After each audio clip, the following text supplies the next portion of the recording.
is TV5 News Live.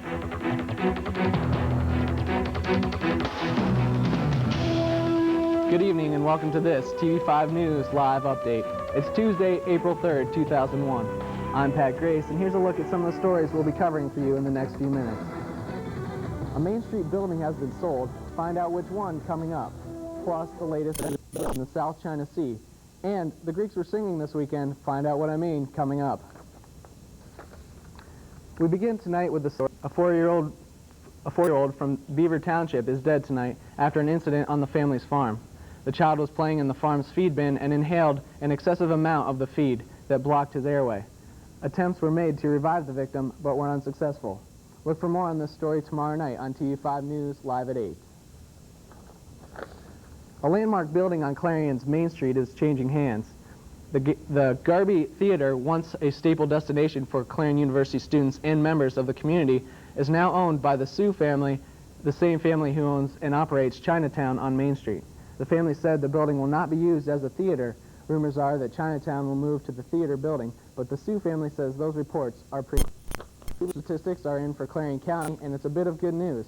The unemployment rate for Clarion County was 7.1% for the month of February. That's down 0.4% from January.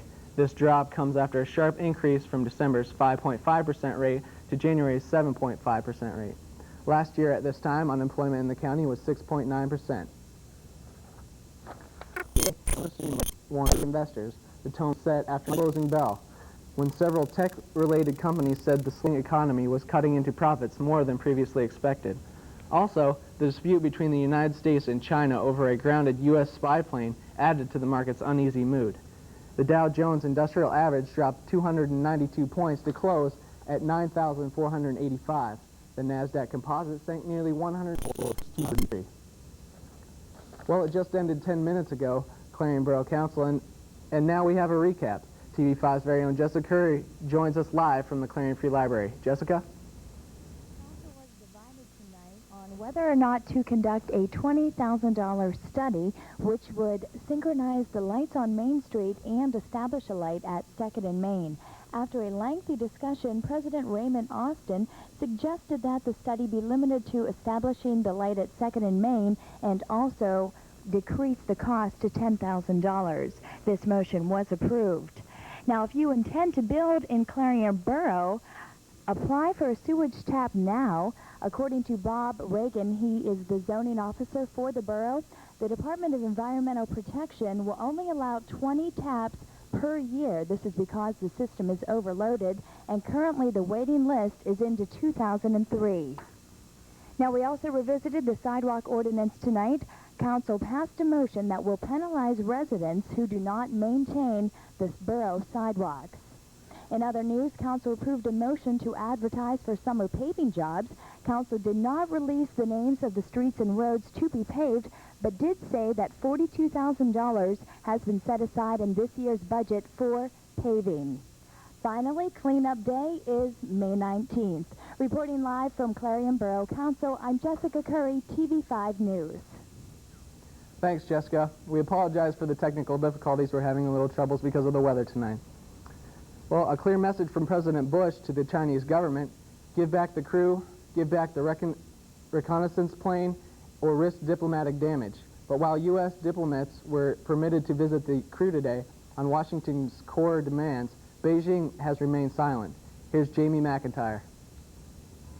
The Navy's EP-3 Ares surveillance plane is seen here in a Chinese news agency photograph. Its nose sheared off from the mid-air collision with a Chinese fighter jet.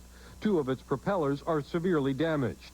U.S. officials say the plane's pilot had to fight to save his aircraft, which took a frightening 8,000-foot dive before landing safely on Hainan Island.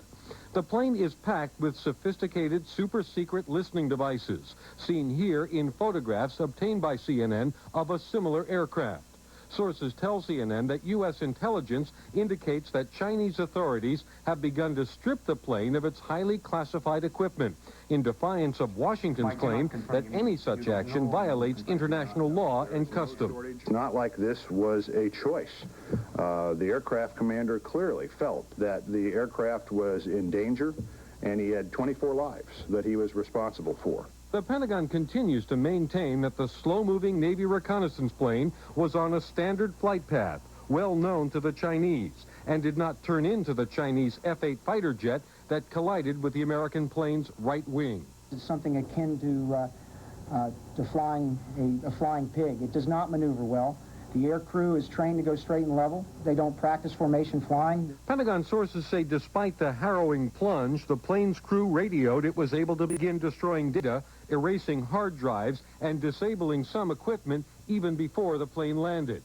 But it's still unclear how much of an intelligence bonanza the Chinese may find inside. If the Chinese acquired and kept a fully capable Ares intelligence plane with all the mission software and intelligence tapes intact, that could be a major setback for American military intelligence.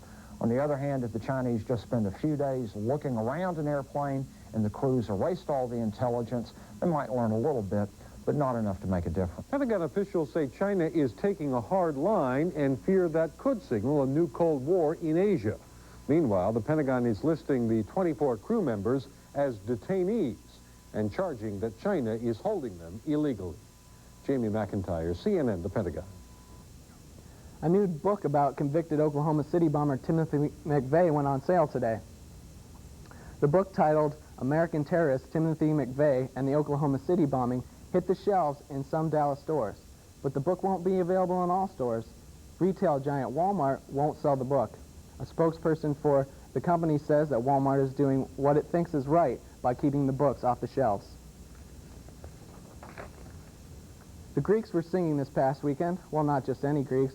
Sororities and fraternities from Clarion University participated in Greek Sing Sunday afternoon, and our very own Mark Despotakis was there and has the story. From Amazing Grace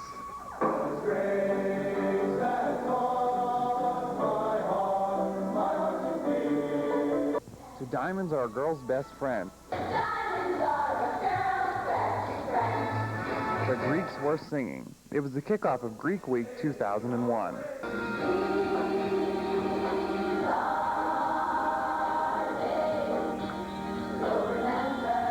And we will certainly remember this day. We had no fears, but the Greeks had dreams of victory, carefully preparing every note vocally and visually. It was really fun up there. In previous years, we were probably a little bit more nervous, but since it's like our third year, or at least my third year doing it, it was pretty fun. It was a lot of fun. So fraternities and sororities practice for weeks for Greek Week, especially Greek Sing. It's a lot of fun for them, but it's also a lot of fun for the audience, especially the informal performances. At times, it looked like ancient Egypt and the country farm. But there was also fierce competition. Those that had good harmony, I enjoyed very much. And when the Zetas won,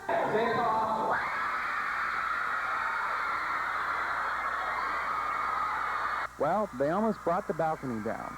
Everyone had a great time and made memories that will last a lifetime.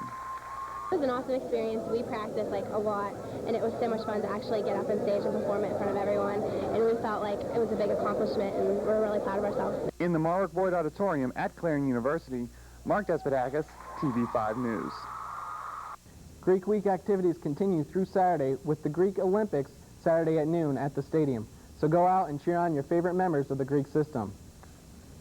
Well, that's a quick look at tonight's headlines. Tune in to TV5 News live tomorrow night at 8 p.m. for a complete half-hour recap of the day's news. Have a good night. I'm Pat Grace. That's news to me. We'll see you tomorrow.